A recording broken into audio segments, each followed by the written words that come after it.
Covered in powdery snow. We're on the road again. This time we're headed to our second adventure of the trip, the majestic Cairngorms Mountains. This place holds a special spot in my heart. It's my fourth visit, and each time I'm just blown away by its beauty.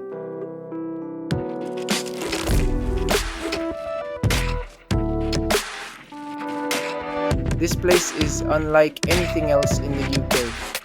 It's the country's largest national park, and the only one with an alpine, semi-tundra moorland habitat. It's a totally unique landscape.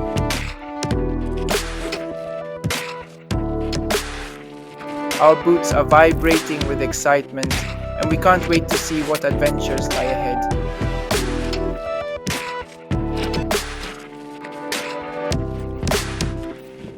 Good morning!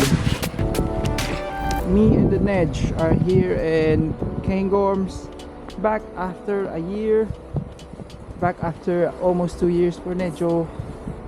We were initially planning to hike Sgor Gaoith. Sgor Gaoith is one of the Munros on the Cairngorms range. It's like over 1,000 meters high or tall, but as you can see, the weather's not really great for Munro bagging. There's very poor visibility up there. Winds are up to like more than 100 kilometers per hour, so it's not really worth it. But it's been snowing since yesterday. It was a really nice drive from Fort William to Inverness, and then from Inverness to Grantown-on-Spey, which is a town nearby, near Aviemore, within the Cairngorms National Park.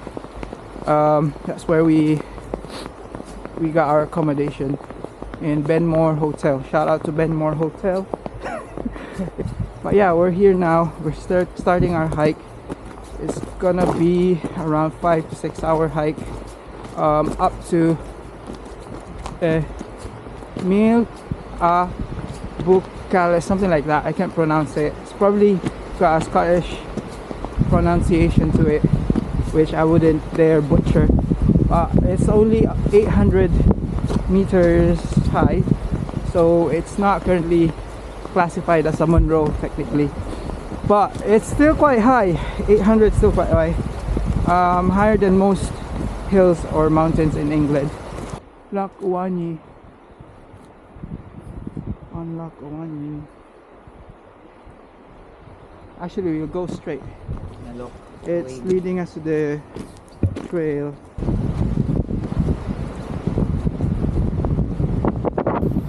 But we've got our OOTD Nejo's sky blue hoodie, sky blue beanie. I'm wearing the my Sherpa outfit. This is sponsored by Lala from Tibet. My Peruvian beanie. Forgot what it's called. There's a name for it, but it's originally a Peruvian hat, but many people in the Himalayas use it.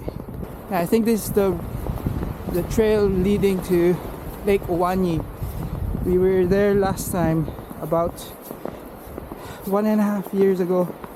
We spent one night in Lake Bhuachaille, the Green Lake. We hiked to Cairngorms, down to Lake Avon, where we spent the night. Yeah, we camped for a night, climbed Ben Macdui, and then we were really exhausted. That was a few days after climbing Ben Nevis as well. But it was fun, although weather wasn't very welcoming, not very hike permitting. Glenmore Forest Park, nestled in the heart of the Cairngorms National Park, is a haven for nature lovers and outdoor enthusiasts. This expansive forest boasts ancient Caledonian pine woods, lakes, and a rich diversity of wildlife, making it a perfect starting point for exploring this unique natural treasure.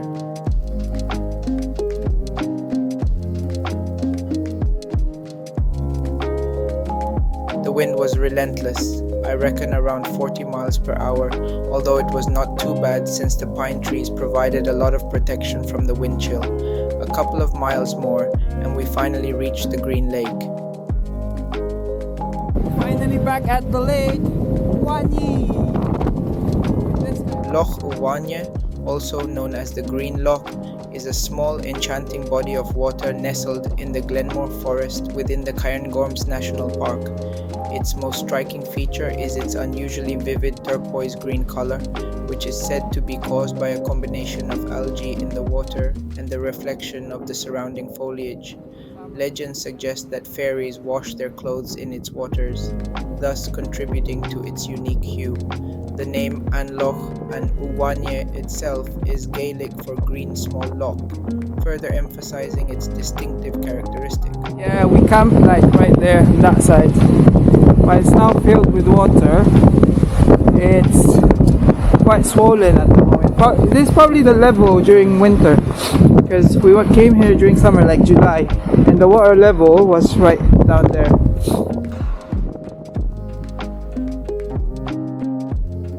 After taking a good break and gearing up for the next leg of the hike, we went back to the trail which led us out of the forest and into a vast open valley. Surprisingly, the wind and snow died down, which gave us a chance to feast our eyes into the glorious Cairngorm mountainside. It is surprisingly still at this side of the mountain. We have to walk all around.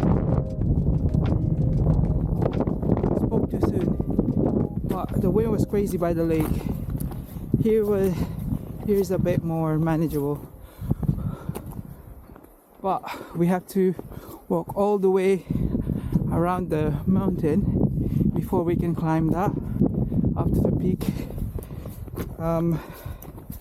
But yeah, the wind is coming from the east side, and we are probably right in the middle of the mountains in a valley. So it's either we're blocked, the wind is blocked by the mountains, or sometimes it gets funneled. So it's not a very consistent wind speed. So that's why you get strong winds at times, and at times it's quite still. But once we go out to the open later, on the way up to the summit, I bet you it's gonna be consistently strong wind, since we're gonna be exposed to the east side of the hill. So yeah, walking with like regular shoes in this condition is gonna keep slipping. So wear proper hiking shoes or hiking boots, and if needed you should wear your micro spikes as well. Around 2 hours after we jumped off, we finally reached the foot of Meall Bhuachaille, and as I guessed, the wind started picking up. The start of the uphill now. The couple of hikers decided to go back. I think they've mistaken the path as flat, but it's actually a bit steep, but easily walkable with proper gear. It's gonna go through this path over here up to those pine trees and then to the summit. Not too hard. Me and the Nejo just dropped down to our essential fleece. It's getting too warm. Yeah, I've got my Berghaus fleece right here. It's really quite nice actually. Look at the views. Beyond Rivoan Body, a well-maintained path winds westward through heather, ascending gradually. After about 150 meters, the path veers northwest, becoming steeper and less defined, now primarily a boot-worn trail continuing westward, higher up the hill. As you can see, the trail starting to become more icy. This is when crampons are quite essential. See those people not wearing crampons are trying to walk through the sides where there's more traction with the soft powdery snow. with crampons on, you can just easily walk through the ice without slipping. These hikers are showing excellent caution, treading carefully through the challenging terrain. In such remote conditions, a slip could have severe consequences. This is also when ski goggles are very useful, as they have to face towards the wind.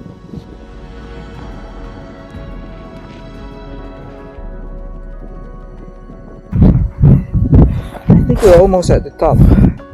Probably have like a couple 100 meters ascent. Just need to stop because I'm getting a bit cold, but not that bad. I didn't need to wear my down for now. I'll stick with the fleece. It's actually quite refreshing. They said the wind chill was around -15, -10 maybe. It actually feels nice when you're exerting effort. Your body's quite warm. It's a nice breeze rather than cold gust when you're hiking and putting effort in it. Just gonna drink some water. This is my lunch, by the way. Hard rock hard frozen Snickers. Quick energy boost. They're the best. If the weather's like this here in Meall, Buchaille, I can't imagine the weather in Sgor Gaoith. It's probably white out up there. So I think we made the right decision. On the way up, we met this legend, a man probably in his 60s, totally unfazed by the weather. You could tell he was loving it out there. Hiking is definitely his thing. It was a real morale boost for us. As we climbed higher, the conditions worsened dramatically. The snow stung our faces and visibility plummeted to less than 50 meters. We had to stick close together, as the thought of getting lost in the whiteout was terrifying.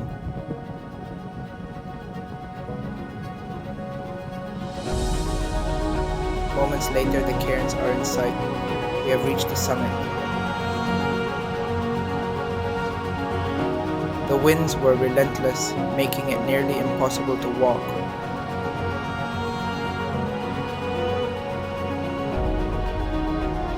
We sought shelter behind a stone wall, a welcome relief from the onslaught.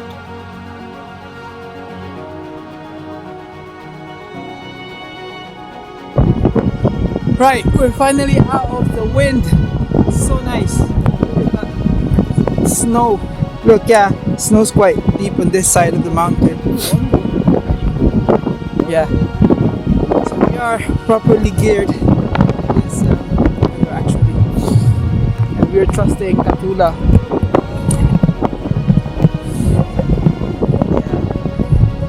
So yeah, so happy to be out of the wind. We're now facing, forgot the name of this peak over here, and then we're gonna head down. We're actually not going to the next peak anymore. We're just gonna head down. There should be a trail here on the left side, heading down back to Glenmore, and we're gonna go get steak and beer. Can't wait. Puppy Pops. We are heading down to Glenmore now. You can actually see the lake from here. Moore Lake. And we're heading to the pub just by the edge of the lake, and that's where our car is parked as well. It's a lot more mild here. Light snow, but barely any wind. When we get down to the bottom, I'll probably fly the drone and see if it can take the wind.